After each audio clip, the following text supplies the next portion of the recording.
त्याला दवाखान्यात ऍडमिट करायला पाहिजे होतं, तिथं संरक्षण द्यायला पाहिजे होतं. संरक्षण म्हणजे त्याला आरोपी म्हणून तुम्ही ट्रीट करून तुम्ही तिथं अटक करा ना. त्याला उलट दवाखान्यात नेणं गरजेचं होतं. त्याला लागलेला असताना त्याला फक्त प्राथमिक उपचार केला असं म्हणणार सगळे आता ते म्हणणारच नाहीत नाही केला. वेळी आम्हाला अशा पद्धती करतात. मागे एक 18चा गुन्हा चुकीचा नोंद केला, पोक्सोचा गुन्हा केला म्हणजे चुकीचा एक बाजू घ्यायची आणि एक बाजूला अन्याय करायचा, अशा पद्धतीचं काम ते जर ठाण्यामध्ये करीत असते तर त्याच्यावर सुद्धा चौकशी झाली पाहिजे.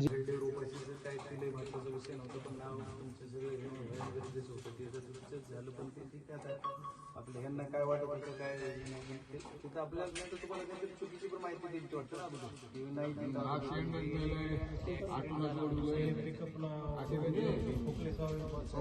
असं होतं की प्रशासनाकडून डिले झाला त्या गोष्टीला 100% खरं आहे आणि प्रशासन चुकीच्या पद्धतीने वरच्या वरिष्ठांना फिडिंग करत होते हेही खरं आहे की ते जर समजा सांगत होते की एखाद्याच्या कुठं घरात एखादा आरोपी माझ्या घरात आहे आणि आरोपी घरात येऊन राहिला आणि मी माझ्या इथं आलाच नाही असं जर कोणी म्हणत असेल तर तो पण आरोपी होतोच 100%. त्याच्यामुळे त्या आरोपींना नावं घ्या तर ठीक आहे, होईल नाही होईल तपासातला भाग पुढचा पोलीसचा आहे, पोलीस तपास करतायत आणि पोलिसांनी तपासात ते आणतील.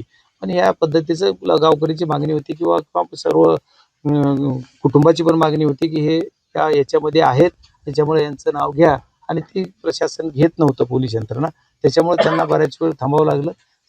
बऱ्यापैकी परत पण पोलीस यंत्रणेने त्यांचं जसं म्हणतात तसा जॉब घेऊन नोंद केलेला आहे. त्याच्यानुसार आज काय आरोपी आहेत, काही आरोपी होतील, तपासात होतील, आणखी ऍड होतील, शेवटपर्यंत चार्जशीट होईपर्यंत आरोपी ऍड होऊ शकतात. त्याच्यामुळे त्याला काही प्रॉब्लेम नाहीये.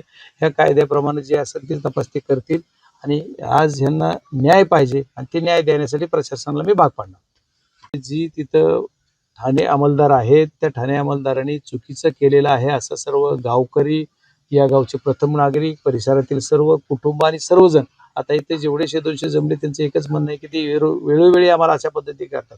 मागे एक 18चा गुन्हा चुकीचा नोंद केला, पोक्सोचा गुन्हा केला म्हणजे चुकीचा एक बाजू घ्यायची आणि एक बाजूला अन्याय करायचा, अशा पद्धतीचं काम ते जर ठाणे अंमलदार करीत असते तर त्याच्यावर सुद्धा चौकशी झाली पाहिजे. आणि त्या दिवशीच्या घटनेत सुद्धा त्यांनी आरोपीला साथ दिली आणि बाकीचे ही फिर्यादी आहेत किंवा जे ज्यांचं मयत झाली यांच्या कुटुंबाला यांना कुणालाही साथ न देता आरोपीला साथ द्यायचं काम केलं आणि त्यांनाच म्हणजे हाय ट्रीटमेंट दिली, लक्झरी ट्रीटमेंट दिली.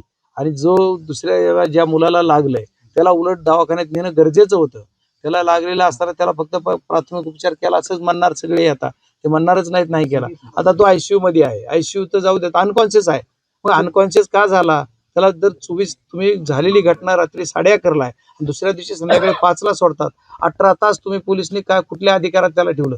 पोलिसनी त्याला दवाखान्यात ऍडमिट करायला पाहिजे होतं, तिथं संरक्षण द्यायला पाहिजे होतं. संरक्षण म्हणजे त्याला आरोपी म्हणून तुम्ही ट्रीट करून तुम्ही तिथं अटक करा ना. अटकेत असताना दवाखान्यात ठेवला पाहिजे, जेलमधून दवाखान्यात आणतात. हिथं याला एवढं लागलेलं तो पोलीस ही काय डॉक्टर होते का? कोण्या डॉक्टरनं प्रथम उपचार केला त्याचा सुद्धा तपास मी आत्ताच घेणार आहे. कोणाकडून घेतलं ते नोंद सुद्धा मी तुमच्याकडून उठायच्या अगोदर करणार आहे. कोण्या डॉक्टरनं प्रथम उपचार केला हे सुद्धा मला नाव पाहिजे. महाराष्ट्रातील सर्व बातम्यांचे विश्वासार्ह व्यासपीठ, सकाळच्या सर्व सोशल मीडिया प्लॅटफॉर्मला लाईक, फॉलो आणि सबस्क्राईब करा. तसंच सर्व नोटिफिकेशनसाठी बेल आयकॉन प्रेस करायला विसरू नका.